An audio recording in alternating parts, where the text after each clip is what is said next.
पालघर जिल्ह्यातल्या एंबूर इथं रस्त्याची प्रचंड दुरावस्था झालेली आहे आणि त्यामुळे गेल्या 15 दिवसांपासून बस सेवा देखील बंद आहे।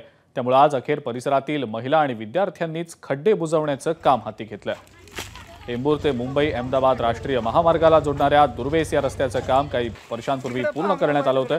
हे काम सुरू असतानाच स्थानिकांच्या त्याच्या दर्जाबद्दल अनेक तक्रारी होत्या, पण तेव्हा प्रशासनानं त्याकडे दुर्लक्ष केलं। आता त्याचे परिणाम स्थानिकांनाच भोगावे लागतायत। 15 दिवसांपासून इथली बस सेवा बंद असल्यामुळे विद्यार्थी, ज्येष्ठ नागरिक, रुग्ण आणि गरोदर महिलांना मोठा त्रास सहन करावा लागतोय।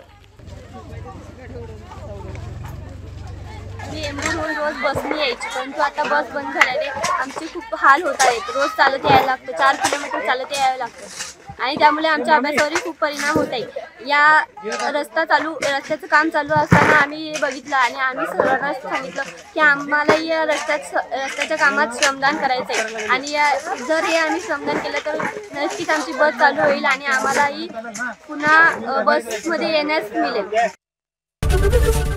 एबीपी माझा, उघडा डोळे बघा नीट।